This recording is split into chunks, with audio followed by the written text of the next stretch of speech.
Hello guys, good morning! So pag dito, papakita ko sa inyo yung ginagawa ko pag ganitong umaga.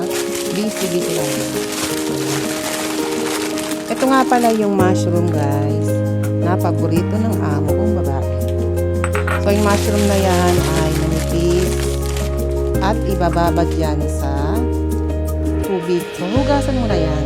Kasi alam niyo naman yung mushroom ay nasa katubo yan sa lupa. So, syempre, meron dyan mga buha-buhangin. So, kailangan linisin yan. Tsaka, syempre, pag during pagbibilad yan, hindi natin alam kung saan nila bibilad yan. So, possible, baka merong mga kalikabok. So, kailangan yan ay linisin, maigi. So, hinuhugasan ko siya ng 3 beses. And then, pag nakita ko na wala ng mga parang pamintang durog dyan, sabihin, mga buhangin, ay okay na siya. So, babad natin siya ng mga 5 minutes. And then, ihanda ko naman yung iba kong gagawin. Kasi yan ay ilalagay ko sa ginigil na baboy. So, punta naman tayo dito sa isa kong ginagawa. So, mas simultaneous to guys. Sabihin, sabay-sabay kong ginagawa yan. Sabay-sabay. Habang sa kabila ay nagpiprito, naghuhugas naman. So, dito naman, after kong makita na hindi pa naman luto yung piniprito kong isda, para sa lunch ni amo ay pinrepare ko naman itong para sa breakfast ni amo kong babae. So yung giniling na yan, lalagyan lang natin ng konting pamintang durog at white pepper ha, kasi may black pepper din dito. And then konting-konti lang. And then konti rin lang naman asin. Ganun lang ha. And then konti. So binalik ko yan kasi nalagyan ko na siya kanina. So pakita ko lang sa inyo kung gaano karami yung nilagay ko. Ow!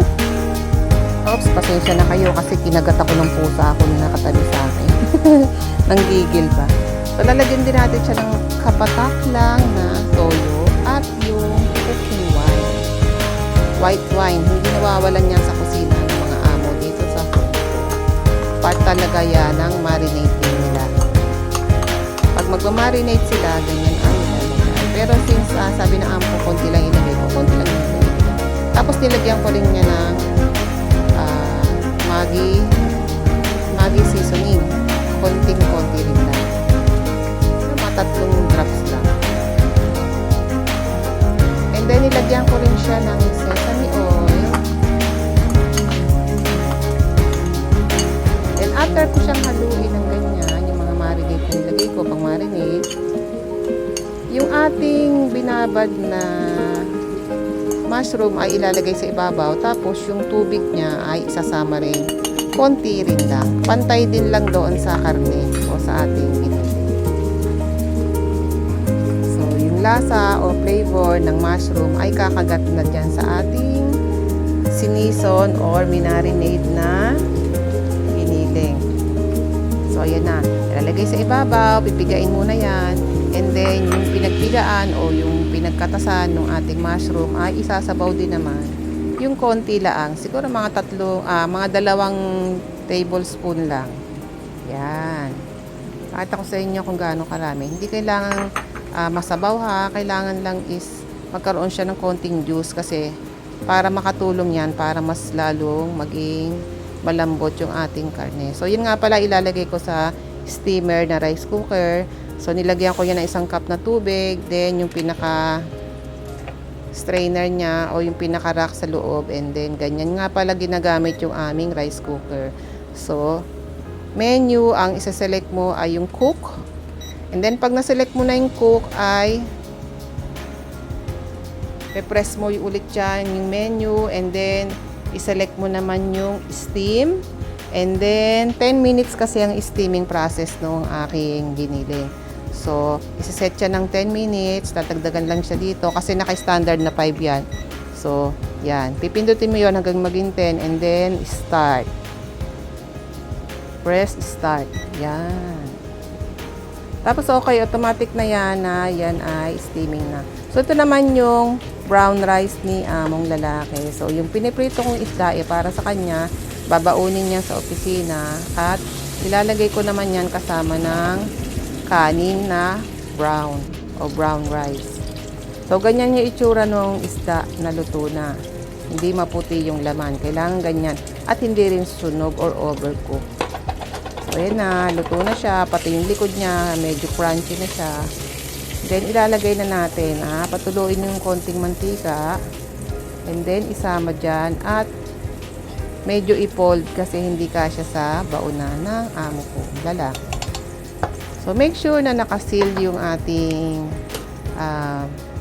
baunan para naman walang tagas kasi yan ay dinadala sa backpack ng amo kong lalaki. So, may pinakabag naman yan. Kanina nga pala, niluto ko na yung gulay pero hindi ko na napakita dito, guys. Siguro next time, i-share ko sa inyo kung paano ko pine-prepare itong ginisang green beans ni amo. Then, syempre, hindi mawawalan ng prutas. So, itong avocado na to ay hinog na. So, hinugasan ko mabuti, tinuyo, and then itong kalahati ay dadalhin niya naman sa opisina. So, yan ay nilalagay ko sa isang glass lock. Yan, sealed siya. And then, isasama ko doon sa kanyang dalawang baunan. Then, syempre, kailangan meron din siyang kutsara at chopstick. So, ito yung chopstick at kutsara ni amo na binabaon sa opisina. So, yan na guys. Okay na yan. So, nakapag-ready na ako ng para sa amo kong lalaki na papasok sa opisina. So, next naman ay gagawin ko yung para sa pagliligpit. So, yan na nga pala ang baunan. Then nga pala itong natirang avocado ay babaunin naman para bukas. At yan ay isisil natin din ng cling wrap. Ilalagay sa loob ng ref. So, after nyan ay maghuhugas na tayo. At pag nahugasan na natin yung mga pinggan at mga baso ay tutuyuin na gamit yung towel na pang plato. So, lahat ng mga ginagamit na mga kubyertos, mga pots, plates, and even yung mga glasses ay pinupunasan muna. Pinapatuyo muna yan. Meron akong pinaka Tupperware dyan na pinaglalagyan ko ng mga nahugasan na, and then patutuluin lang saglit. After na tumulong saglit, makapatak na yung excess na water, saka naman siya pupunasan isa-isa. And then ibabalik yan sa kanyang box kasi lahat ng mga gamit dito sa bahay ng amo ko ay may kanya-kanyang lagayan o designated na drawers. So sobrang organized ng kusina ng amo ko. So, modular yung design ng aking kusina ni amo. So, sobrang ganda. Kaya naman, lahat ay masarap ayusin dahil may kanya-kanyang lagayan. So, ganyan ang gawain ko sa umaga. Usually, ganyan. Pagbangon ko, mag-CR lang ako, 15 minutes, and then, ipagluluto ko na sila ng kanilang mga request na almusal. So, yun nga pala yung tauban ng mga nung mga nahugasan. So, dyan ko pinapatulo yan. And then, yun nga, after na makatulo siya, ay saka naman siya pupunasan isa-isa.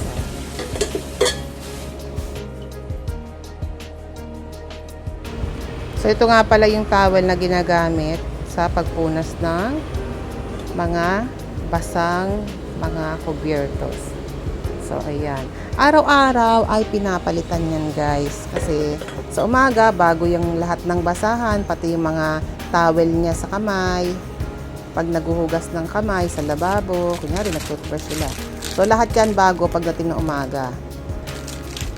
So, ito naman yung isa sa i-add ko na dish or ingredients doon sa niluluto ko na steaming sport. So, ito guys ay isang klase ng parang gabi. Galing yan sa Japan. Tapos yan, magkakat lang ako ng mga 1.5 inches. And then, make sure lang na hindi nyo hahawakan yung pinaka-katas nito, or make sure na pag nagbabalat kayo nito ay iiwasan nyo na humawak kayo sa inyong skin o sa balat. Okay lang sa palad natin siya, hindi siya makate. Pero once na yan ay tumalsik sa inyong balat, sa braso, ay nako, sobrang kate niya. Kasi nga siya ay ang isang klase ng gabi dito sa Hong Kong. So siya ay nabibili ng amo ko sa isang shop dito, kung saan yan naman ay galing talaga sa Japan. So masarap siya guys. malaway-laway siya actually. Pero sabi nga ng amo ko, masustansya daw yan o healthy. So, ang gagawin ko dyan, huhugasan ko and then didikdikin ko yan ng pinong-pino. So, meron akong pandikdik, yung smasher dito ng aking, ginagamit ko rin yan sa pagtatadtad ng, o pagdidikdik ng, tawag dito, garlic.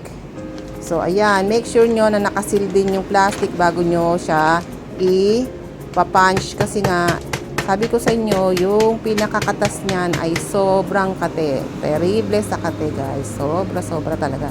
Nung first time ko pa lang na makahawak nito actually, guys, yung local na ganito, kasi iyan galing sa Japan eh. So, yung meron nabibili niyan sa palengke, siguro kung talagang followers ko kayo, nakikita niyo yan sa palengke pag namamalengke ko, yung mahaba siya na parang baston. So, minsan, yung first time ko na nagluto niyan is, Diyos ko, hinugasan ko yung kamay ko, tapos, syempre, di ba, yung excess na mga water sa braso mo, ano mo, sasabunin mo. Anong nangyari, yung kamay ko na mayroong pang dagta, itinatch ko sa braso ko. Kaya yun naman, ang nangyari, maghapon akong kating-kate. So, kung ano nang ginawa ko. So, sinumbong ko lang sa amo ko kasi talagang sobrang iritang-irita na ako. Sobrang kati talaga, guys. So, pati suka, nilagyan ko na rin siya ng suka para mawala yung kate. So, medyo naman na-relief. Tapos yung buti na lang merong anti-itch relief yung amo ko. Meron siyang lotion na anti-itch talaga. So, yun. So, lesson learned. Basta nakita kayo ng something na hindi nyo kilala or medyo ano sa inyo, kakaiba, ay magtatanong tayo sa amo natin. Lalo na kung nasa abroad kayo, guys.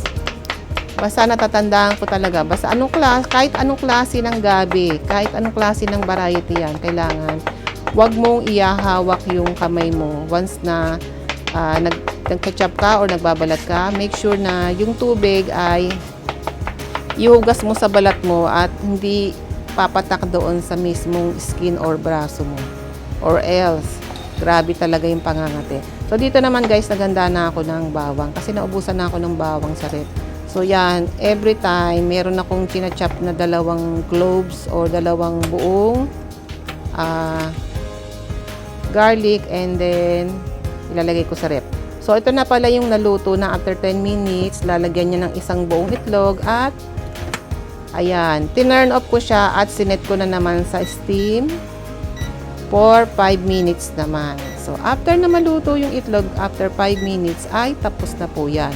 Bago ko yan iserve sa amo ko, ay lalagyan ko naman siya nung tinadtad na yam. Yam nga pala ang tawag doon, guys. Yan. So, nilagay ko na sa ibabaw. Kakainin na ni amo ko ng ganyan yan, guys. Alam niyo ba? So, yan. Hindi ko alam kung anong magiging lasa niyan, pero siguro, masarap. So, ito naman, pumanik na ako sa taas dahil tapos na ako mag-serve sa kanila. Nakapaghugas na rin ako ng mga plato. Wala na akong gagawin sa baba. And then, umalis na yung amo kong lalaki. So, that time naman, yung babae ay umalis na rin. So, pumanik na ako sa rooftop. At, ito naman ang tinrabaho ko. Nakita ko yung tanglad nung alaga ko o yung lemongrass ay sobrang laguna at marami ng mga tuyong dahon. So, ang ginawa ko ay nilinis ko dahil mapangit na sa paningin ko. So, kailangan linisin. So, ganyan ako guys. Hindi na kailangan utusan. Pag nandito ka sa Hong Kong, sa una laang, utos-utusan ka amo kasi hindi mo pa alam kung ano yung mga gagawin or mga itatouch mo, priority mo. So, syempre, habang tumatagal, alam mo na kung ano yung mga dapat na gawin at mga dapat na i-priority. Katulad niyan, sa umaga, nag-gardening muna ako sa taas. Minimake sure ko yung mga halaman ay nadiligan, lalo na kung tag-araw. Pero kung tag-ulan naman, okay naman yan. Gagawin mo na lang, linisan na lang yung mga tuyong dahon at yung mga bulaklak ay ikakat. Kasi ayaw ng amo ko na yung mga tuyong bulaklak ay makikita niya kasi pangit sa paningin niya yon. Ang gusto niya, fresh na bulaklak lang. Pag nakita niya na nangingitim na, ikakat na yon. Sabi niya, remove all the old flowers. Cut it out. So, ayan na nga. May basurahan naman tayo sa taas, kaya naman, dyan ko na lang itinapon yung mga na samsam ko o nakulik ko ng mga old grasses. And then, syempre, lumipat naman ako sa kabila. Yun namang bonggambilya ko ay kinat ko rin yung mga old na mga flowers. Para naman magandang tingnan. So, ayan guys, ganyan ang ginagawa ko sa umaga. After nyan ay susunod ko naman yung paglalaba. So, separate video na lang yung gagawin ko doon guys para naman hindi kayo mahabaan dito sa aking video. Ito naman ang gagawin natin guys. Ito pruning natin yung ating bonggambilya. Ang din yung mga lumang mga sanga, mga bulaklak.